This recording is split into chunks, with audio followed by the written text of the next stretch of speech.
Shalom, 1 Petrus 4 ayat yang ke-7, kesudahan segala sesuatu sudah dekat, karena itu kuasailah dirimu dan jadilah tenang supaya kamu dapat berdoa. Wow, luar biasa dari ayat ini. Katakan kesudahan segala sesuatu sudah dekat. Yang pertama, kesudahan segala sesuatu sudah dekat. Di sini dikatakan ini bicara tentang bahwa ada keterbatasan waktu yang kita miliki. Jadi waktu yang kita miliki itu sangat singkat. Firman Tuhan katakan bahwa hidup manusia itu bagaikan uap saja, ya, sebentar lalu hilang. Dan firman Tuhan juga katakan di Efesus, pergunakanlah waktu yang ada seperti orang arif, orang bijak, bukan seperti orang bodoh. Usahakanlah mengerti kehendak Tuhan. Ya.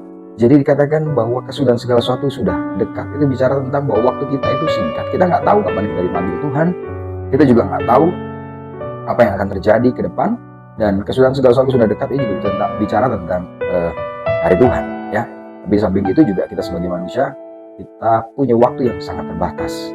Jadi sadari betul bahwa kehidupan kita ini tidak hanya hal-hal yang jasmani saja, ya, yang ada di sini. Waktu-waktu yang istilahnya planning kita ke depan untuk kehidupan kita, pekerjaan dan lain sebagainya. Tetapi ada waktu yang lebih penting lagi, yaitu waktu di mana kita sudah selesai, ya, urusan kita di bumi ini. Jadi ingatlah, ya, ada waktunya nanti kita selesai dan kita akan panggil Tuhan.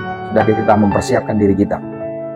Yang kedua, kuasailah dirimu. Di sini dikatakan kuasailah dirimu. Jadi penguasaan diri, mengontrol hidup kita itu sangat penting. Kenapa? Karena orang-orang yang sanggup, ya, mengendalikan dirinya. Kalau firman Tuhan katakan orang yang sabar, ya, orang yang sabar itu melebihi pahlawan yang mengalahkan kota.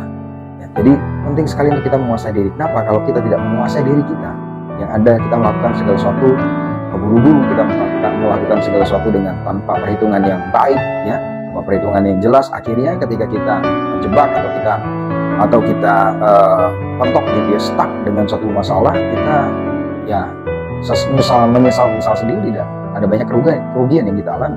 Yang ketiga dikatakan jadilah tenang. Kuasai diri, jadilah tenang. Nah, ini penting untuk jadi tenang.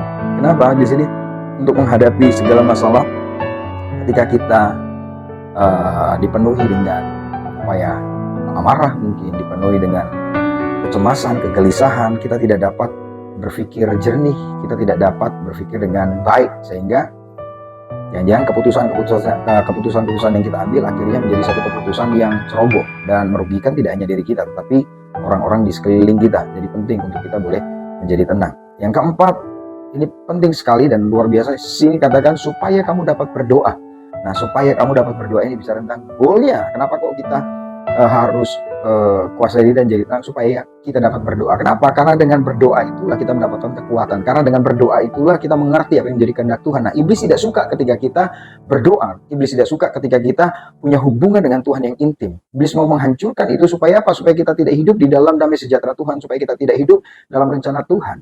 Jadi iblis berusaha supaya bagaimana caranya supaya kita tidak berdoa dan kita dipenuhi kecemasan, ketakutan, kekhawatiran, sehingga berkat-berkat Tuhan itu, ya, kita banyak kehilangan akan berkat-berkat Tuhan itu. Dan yang kelima bicara tentang juga persiapan spiritual, persiapan rohani kita. Bagaimana hidup kita ini tidak hanya sekedar hal-hal yang jasmani saja. Firman Tuhan katakan bahwa manusia hidup tidak hanya dari roti saja, melainkan dari firman Allah. Bagaimana kita mengarahkan hidup kita. Firman Tuhan katakan carilah perkara-perkara yang di atas, bukan yang di bawah, di mana Kristus tinggal di atas. Jadi perkara-perkara rohani, bagaimana kita mempersiapkan perkara-perkara rohani, kerohanian kita. Kita persiapkan lebih lagi, kita tidak fokus pada hal-hal yang sementara, tetapi fokus pada hal kekekalan nantinya, ya, sehingga kita boleh berkenan di hadapan Tuhan. Haleluya. Tuhan Yesus memberkati. Shalom.